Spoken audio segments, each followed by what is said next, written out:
Welcome to Lecture 3.6, Quotient, Remainder, Ceiling, and Floor. Let's start with a basic property of the integers that I will state without proof.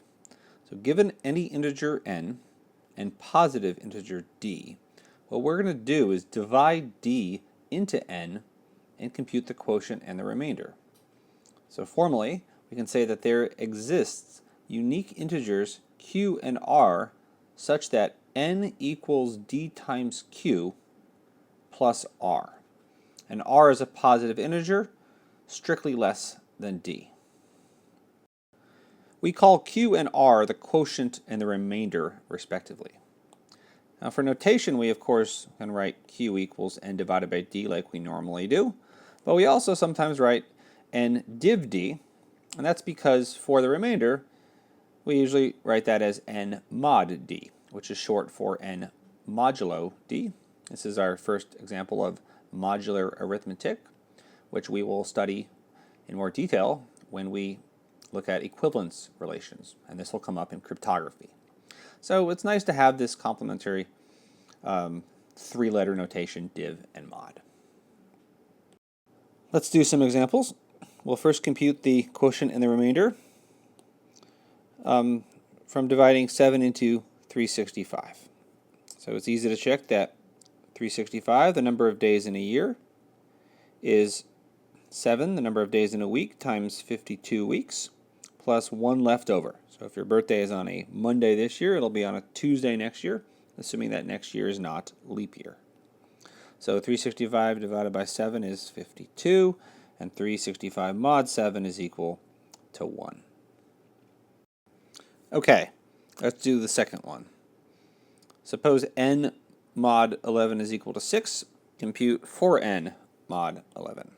So this is saying that suppose n is 11 times, so if we divide 11 into n, we get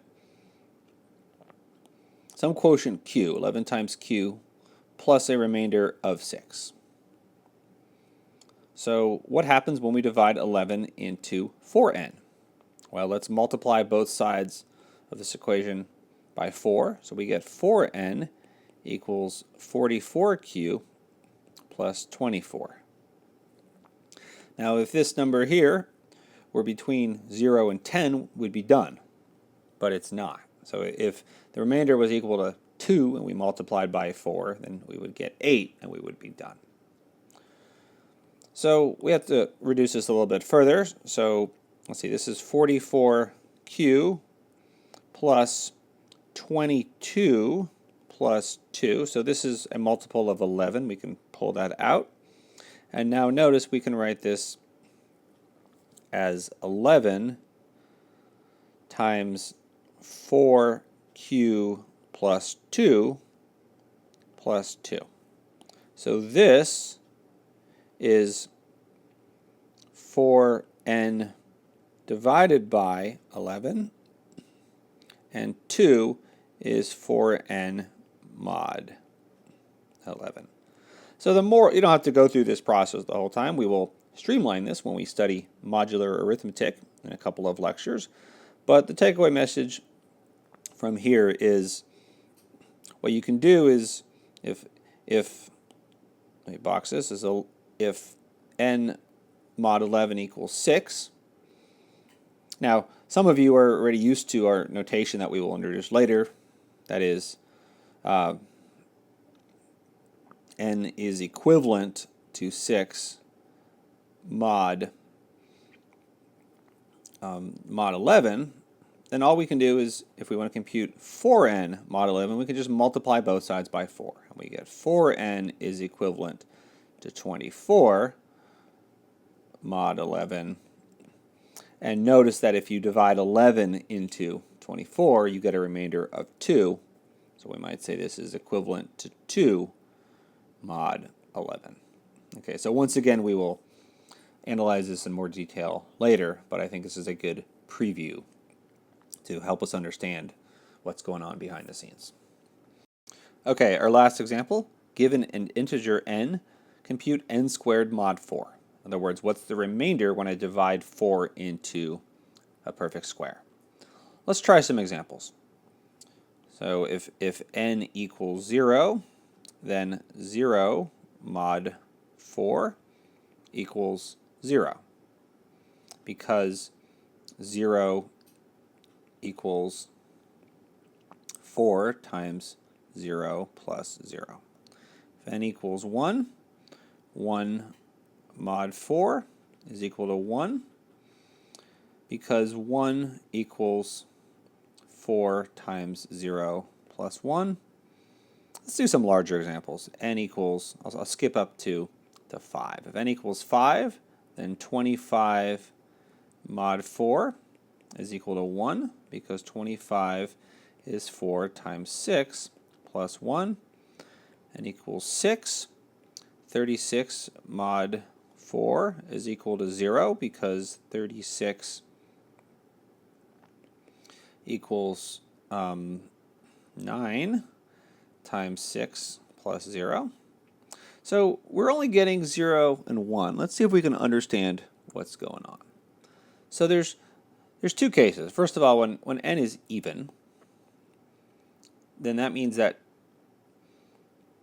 2 is a prime factor of n, so 2 squared is a factor of n squared, and which means 4 divides n squared. So it's a multiple of 4, mod 4 is going to be 0. So right away we can see that this is 0 if n is even, and I claim that it's going to be equal to 1 if n is odd. And that's what I want to convince you of right now. So let's separate this a little bit, and let's try to understand why this is true. Let's say that n, because it's odd, is 2k plus 1 for some integer n. Then n squared is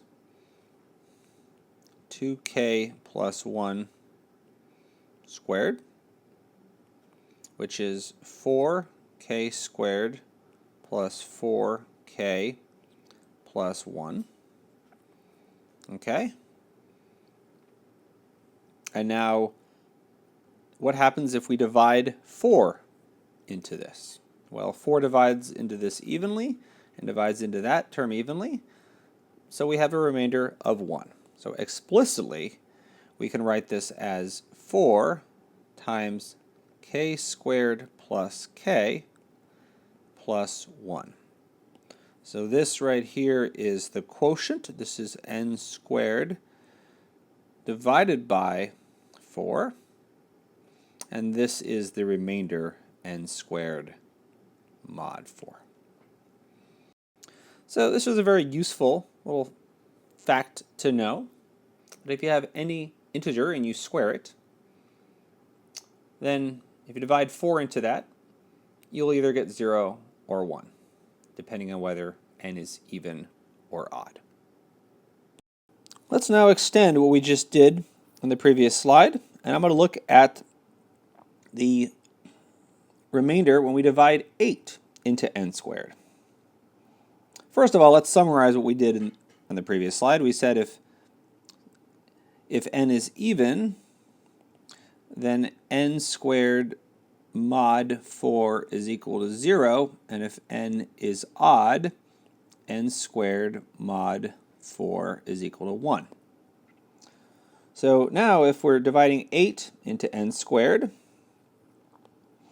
so suppose, well, just in general, n squared mod 8 is it could be 0, 1, 2, all the way up to possibly 7. So there's in principle 8 possible choices. Let's see what happens when it's even. N squared mod 8, I should say when n is even, n squared mod 8. Well, we've already said that n squared is going to be a multiple of 4. So the only multiples of 4 from this list are going to be 0 or 4. And both can happen, because if n is 2, then n squared is 4, which is 4 mod 8. And if n is, say, 4, then n squared is 16, which is 0 mod 8. So when n is odd, I claim that there's only one possibility. N squared mod 8 is equal to 1. And that seems pretty remarkable. So let's see why that's true. So once again, let's say n is 2k plus 1. So n squared is 2k plus 1 squared, which is 4k squared plus 4k plus 1. So clearly this is equal to 1 mod 4, but if we but it's not clear why if we divide 8 into this, we're going to have a remainder of 1. So here's the key. If you look at k squared plus k, I claim that has to be even. So this is even. Now if k is even, it's clear why k squared plus k is even. But if k is odd, then both of these things are odd, and so we get an even number. So that means that this is going to be 4 times, if k squared is plus k is even, 2 times some L plus 1, which is 8L plus 1.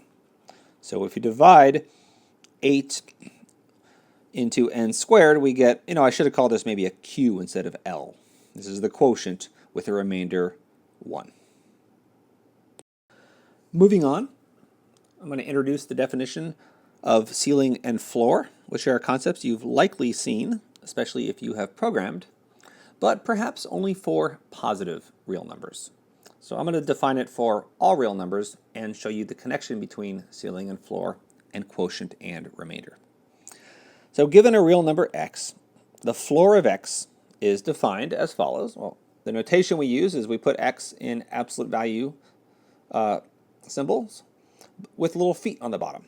So the floor of x is equal to n if and only if x is greater than or equal to n but less than n plus 1.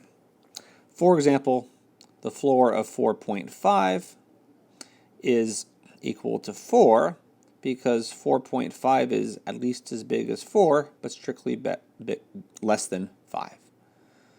And the floor of 4 is equal to 4 for the same reason. But the floor, so what's the floor of negative 4.5? So this is negative 5 because negative 4.5 is at least as big as negative 5 and smaller than negative 4. So think of floor as it's the closest, round down to the closest integer. Similarly, the ceiling of a real number x is defined as follows. So for notation, we use absolute value signs with, well, the feet are now on top, so they're not feet, I don't know what to call them. But the ceiling of x is equal to n if and only if x is strictly bigger than n minus 1, but less than or equal to n. So let's check that this checks out.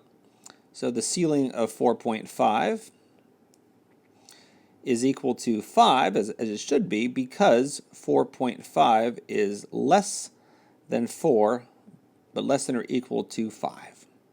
So similarly, the ceiling of 5 is equal to 5 because 5 is strictly bigger than 4, but less than or equal to 5. And you could check for negative numbers too, that this does hold. So the ceiling you can think of as the integer you get by rounding up. One reason why it's important to formalize seemingly simple mathematical concepts like ceiling and floor is because it's often not clear whether statements like the following are true or false just by looking at them. For example, is the floor of x minus 1 equal to the floor of x minus 1? That seems like that should be true. What about the floor of x minus y? Is that equal to the floor of x minus the floor of y? Also seems like that should be true. When trying to answer these, first thing to do is to try things. Let's plug in values for x and y and see if we can break it. If we can't, then likely the reason is because it's true. So what about x minus 1, the floor of x minus 1? If you plug in a positive integer for x, like 4.5 minus 1, then is that equal to the floor of 4.5 minus 1? So this is 3 equals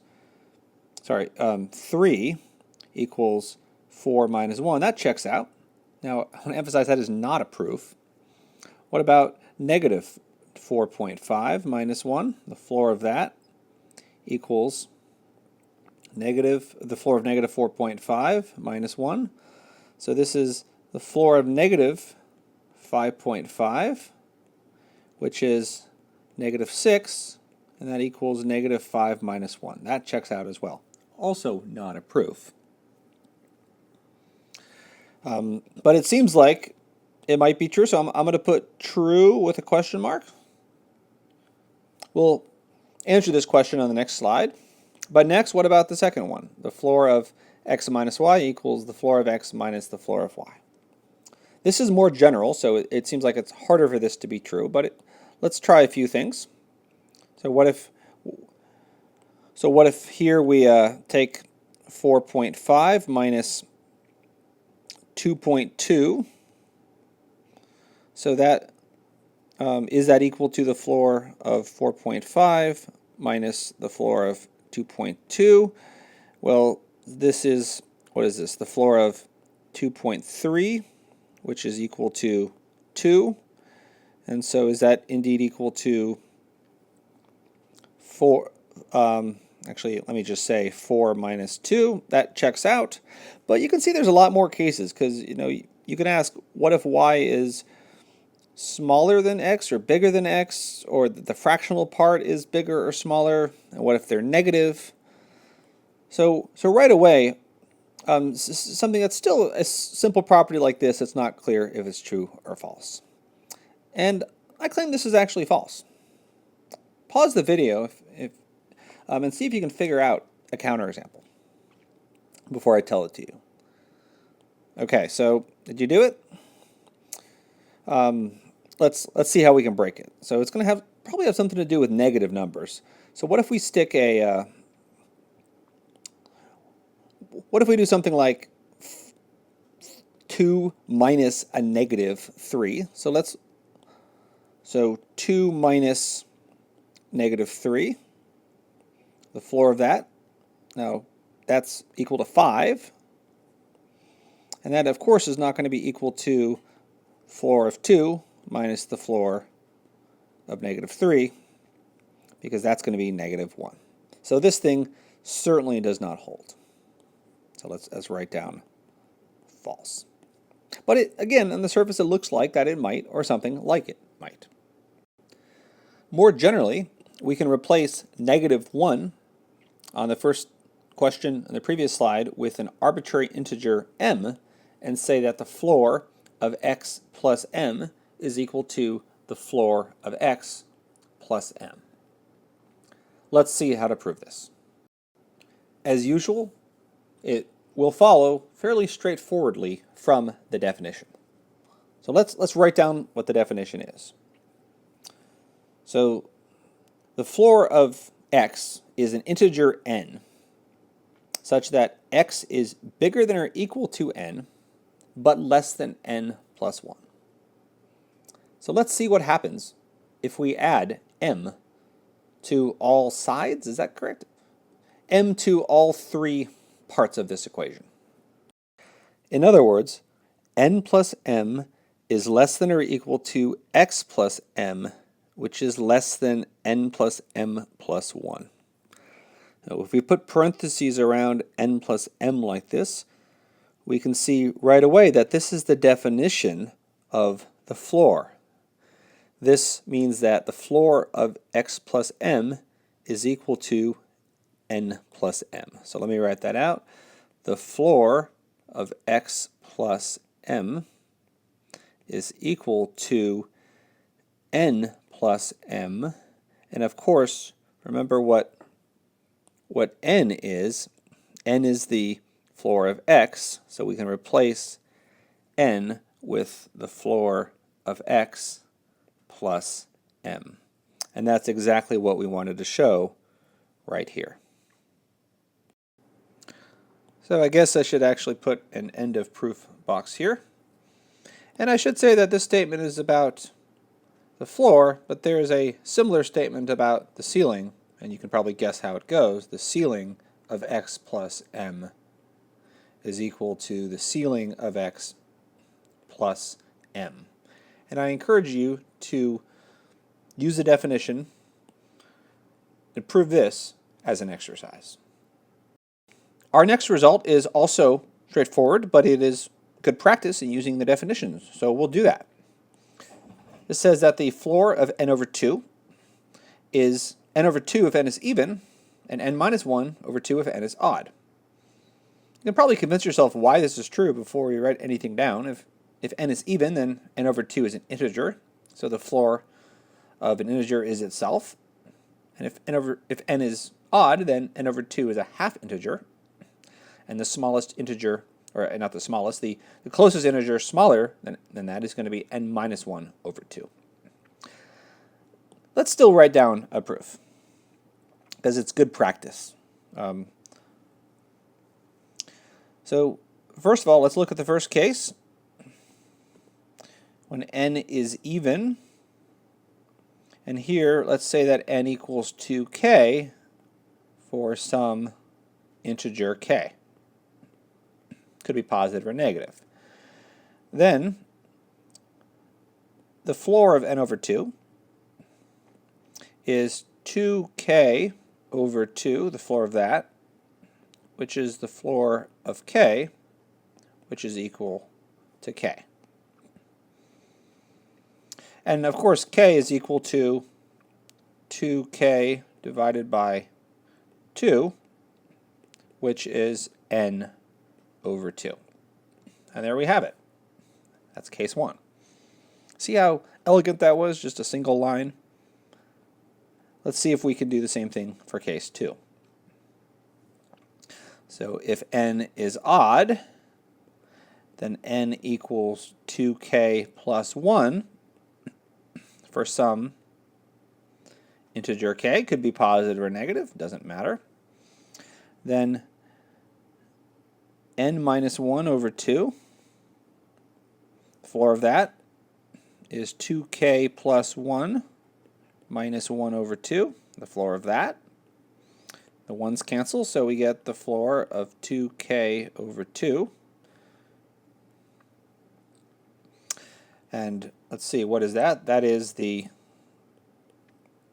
just the floor of k, which is equal to k. And k is 2k plus 1 minus 1 over 2. You agree with that?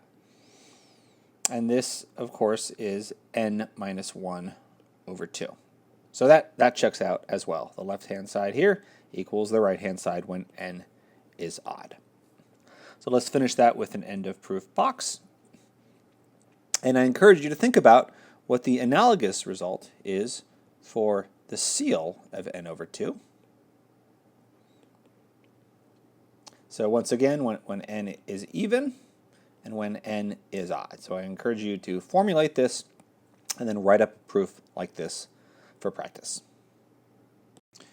We now come to our final result, which relates the floor to the quotient and remainder. So if we have integers n and d, and we want to divide d into n, then I claim that the quotient, which we often call q, is just the floor of n over d. So remember that n equals d times q plus r, where r is between 1 and d. And then the remainder is just n minus d times the floor of n over d. So that's n times, so I should say that this, in this case, is n minus dq. So if you write it like that, perhaps it's not as surprising.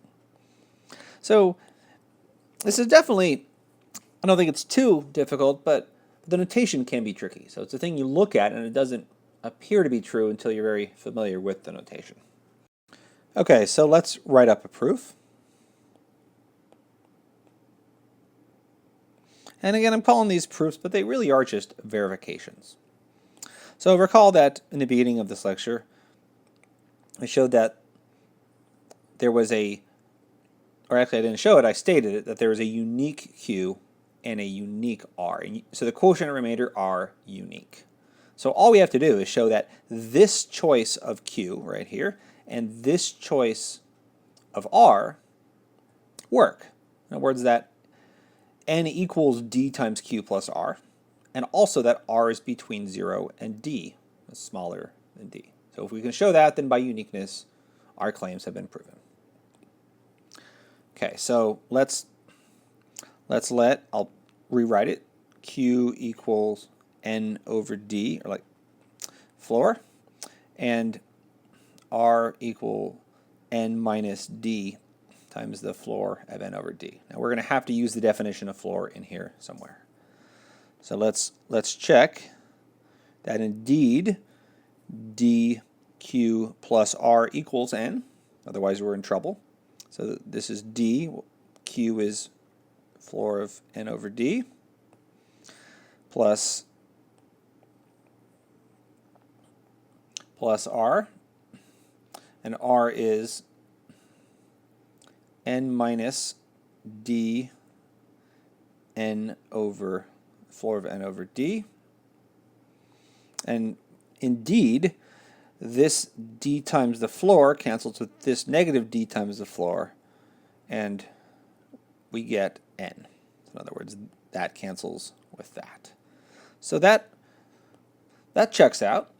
So we've checked this property. Now we have to check the next one, that r is in fact bigger than 0 and less than d. Okay, so let me just remind you that this up here is r. So here I probably should have said check that this is equal to n. Let's do this. So let's check the first thing and then check the second thing. Let's write out what we need to check. We need to show that 0, or I guess r is greater than or equal to 0 but less than d. So let's just use the definition. So by definition, the floor of n over d, I should say, by definition of floor of n over d,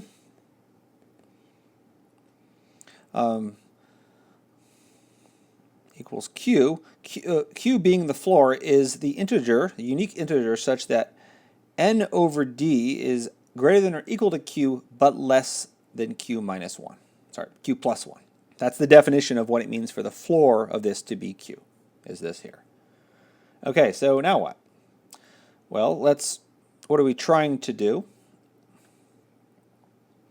We're trying to show that r is less than d. We don't have a d in here yet, so we have a d here in the bottom. So let's multiply all three again sides. I don't know what to call this again, but let's multiply through by d. How about that? So we have dq is less than or equal to n,